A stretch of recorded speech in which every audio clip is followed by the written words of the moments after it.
하나님의 아들을 죽인 죄를 여러분 어떻게 해결할 수 있습니까? 이 심각한 죄 앞에 사람들은 우리가 어찌할꼬 이 말은요, 지금 이 복음 설교를 들었던 이 사람들만 해당되는 것이 아니라 오늘 이 시대의 모든 사람들이 해야 될 질문이에요.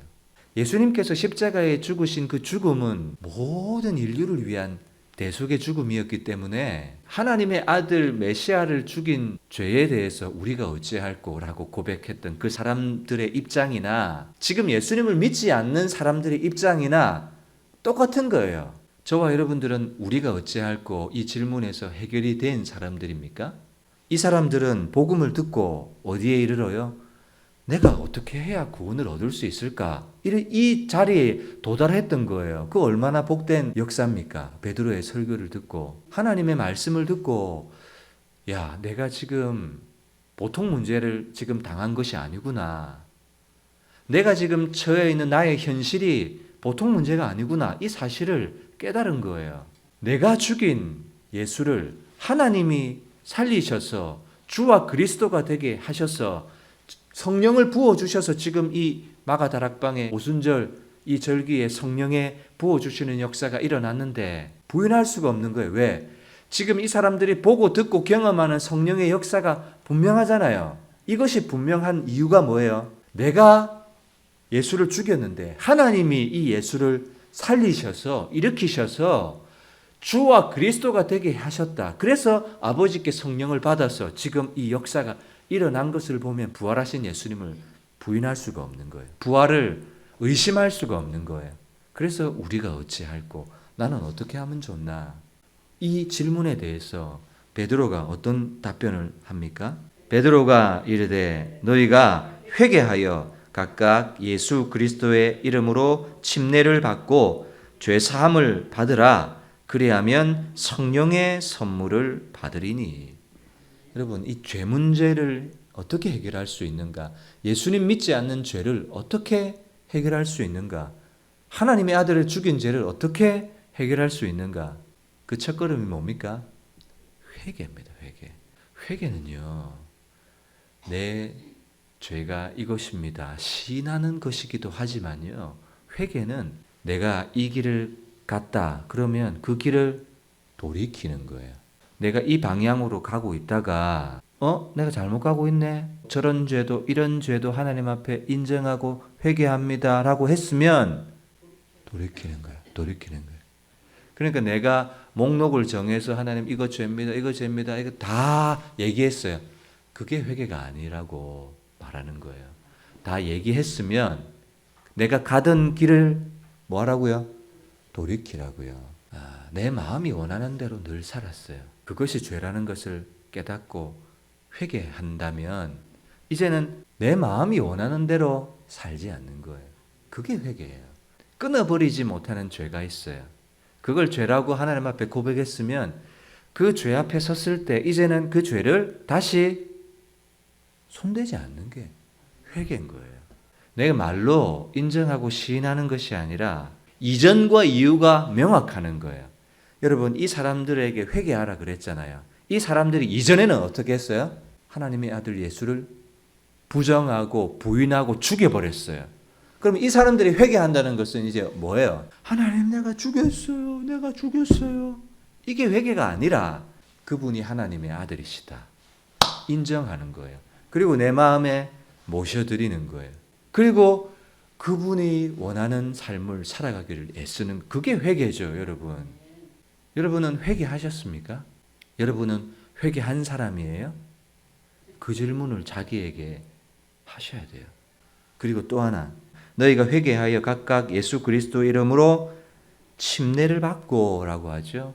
침례와 세례는 행하는 의식은 다르지만 의미는 똑같아요. 죽었다가 살아나는 거예요. 죽었다가 살아나는 거. 내가 예수님과 함께 죽고 옛사람은 죽고 이제 예수님과 함께 부활에 참여한 자가 되어서 함께 부활의 자리로 일어나는 것. 그게 침례입니다. 내가 생각을 돌이켰습니다. 내가 마음을 돌이켰습니다. 이제 내가 죄에 대해서는 죽었습니다. 하나님께 대해서는 살았습니다. 라는 것을 신앙 공동체, 교회 공동체 앞에서 내 신앙을 고백하는 행위가 침례예요. 침례. 여기 계신 분들 중에서는 회개하고 침례를 받으신 분도 있고 또 그렇지 못한 분도 계실 거예요. 회개하고 침례 받았다 할지라도 내가 그 외적 행위를 했다. 여러분 그것이 내가 회개하고 침례 받았다. 이렇게 말할 수가 있을까요? 물론 형식적으로는 회개하고 물에 들어갔다 나오는 침례를 받았어요.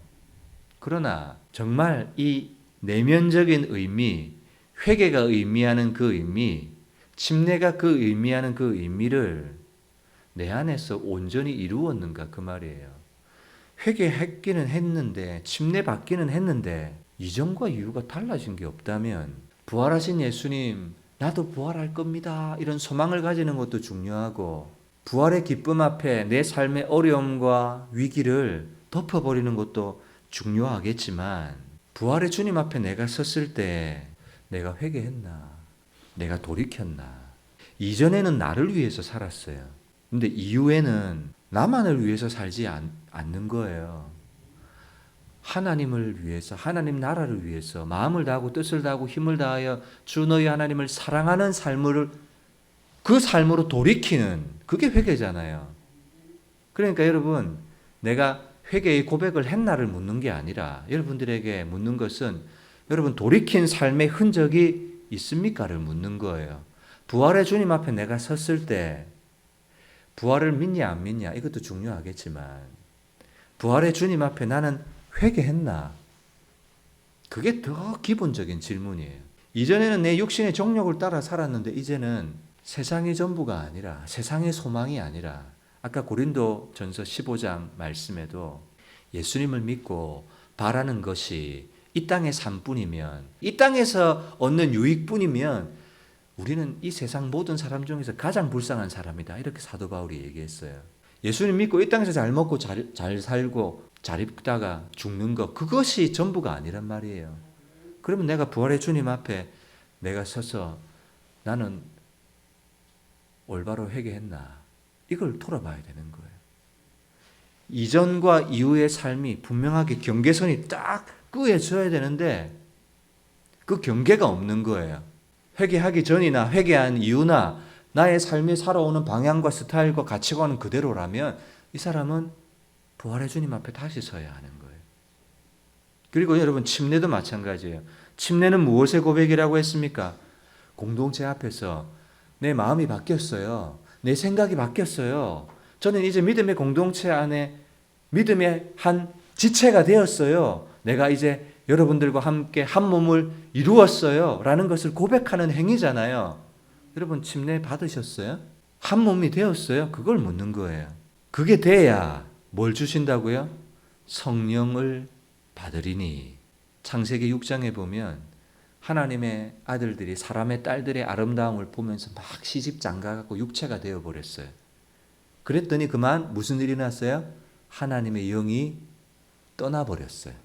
회개하고 침례를 받고 죄사함을 받으니까 다시 하나님의 영이 내 육체를 지성소 삼고 내 안에 거하시는 거예요. 부활의 주님 앞에서 내가 첫 번째 해야 될 게 있다면 뭐예요? 회개예요, 회개.